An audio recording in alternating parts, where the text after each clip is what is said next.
Assalamualaikum warahmatullahi wabarakatuh. Halo guys, welcome to my YouTube channel.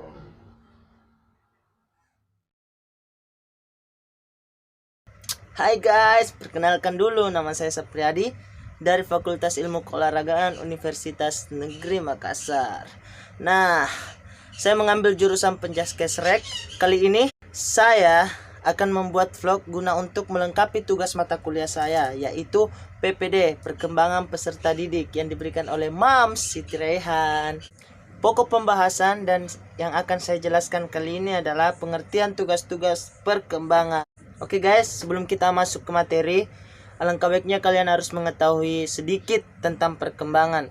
Perkembangan atau development merupakan suatu proses yang pasti dialami oleh setiap individu. Perkembangan ini adalah proses yang bersifat kualitatif dan berhubungan dengan kematangan seseorang individu yang ditinjau dari perubahan yang bersifat progresif serta sistematis di dalam diri manusia. Nah, oke, kita akan masuk ke pembahasan. Yang pertama itu adalah pengertian tugas-tugas perkembangan menurut para ahli. Yang pertama adalah Elizabeth Berloch yang mengemukakan bahwa tugas perkembangan yaitu belajar menyesuaikan diri terhadap pola-pola hidup baru, belajar untuk memiliki cita-cita yang tinggi, mencari identitas diri, dan pada usia kematangannya mulai belajar memantapkan identitas diri. Oke teman-teman, kali ini saya akan membahas sedikit teori yang dikemukakan oleh Morgan. Kenapa hatiku cengat? Ini adalah teori dorongan atau motivasi, bahwa segenap tingkah laku distimulir dari dalam, bahwa motivasi adalah merupakan dorongan keinginan sekaligus sebagai sumber daya pergerak melakukan sesuatu yang berasal dari dalam dirinya. Nah, pokok pembahasan kali ini teman-teman harus mengetahui bahwa teori dorongan ini memicu kepada motivasi. Motivasi dari orang atau motivasi dalam diri kita sendiri. Tetapi teman-teman harus ketahui bahwa motivasi yang paling utama adalah motivasi dalam diri kita sendiri ya.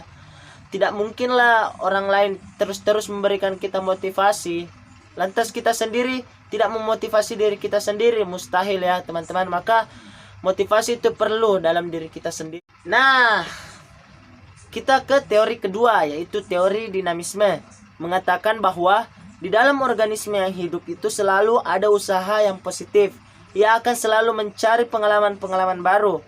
Di sini Kartono berpendapat bahwa eksistensi anak dipastikan oleh adanya segenap kualitas hereditas, pengalaman masa lampau dan masa sekarang dalam suatu lingkungan sosial tertentu dan sebagai produk proses belajar secara kontinu. Nah, di sini teman-teman juga harus mengetahui bahwa ketika kita sebagai seorang pelajar atau kita juga sebagai seorang pendidik, kita harus memahami apa yang guru kita berikan ya, atau apa yang dosen kita berikan. Di sini juga kita sebagai pendidik, kita harus memberikan hal-hal yang positif tentunya kepada yang kita didik. Begitu teman-teman. Nah, oke, kita kembali ke menurut para ahli ya.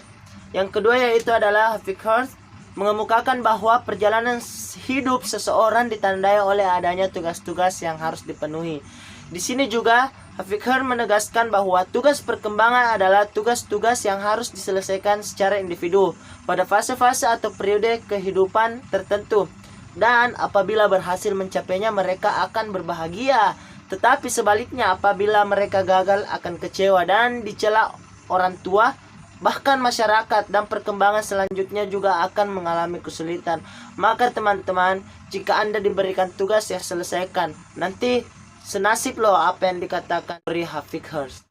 Nah teman-teman, kali ini kita akan memasuki sumber faktor-faktor perkembangan. Di antaranya yaitu adalah kematangan fisik, misalnya belajar berjalan karena kematangan otot-otot kaki, belajar bertingkah laku, bergaul dengan jenis kelamin yang berbeda pada masa remaja karena kematangan organ-organ seksual. Yang kedua, tuntunan masyarakat secara kultural, misalnya belajar membaca, belajar menulis, belajar menghitung, dan belajar berorganisasi. Yang ketiga, tuntunan dari dorongan dan cita-cita individu sendiri, misalnya memilih pekerjaan, misalnya memilih teman hidup.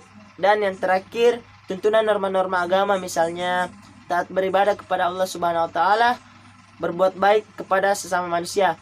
Yang ketiga dan keempat ini sangat penting dalam kehidupan diri kita sendiri. Apalagi yang keempat ya teman-teman, Karena yang keempat ini wajib bagi umat beragama itu taat beribadah kepada Allah Subhanahu wa taala dan juga berbuat baik kepada sama manusia, karena kita harus saling tolong menolong, bukan todong menodong.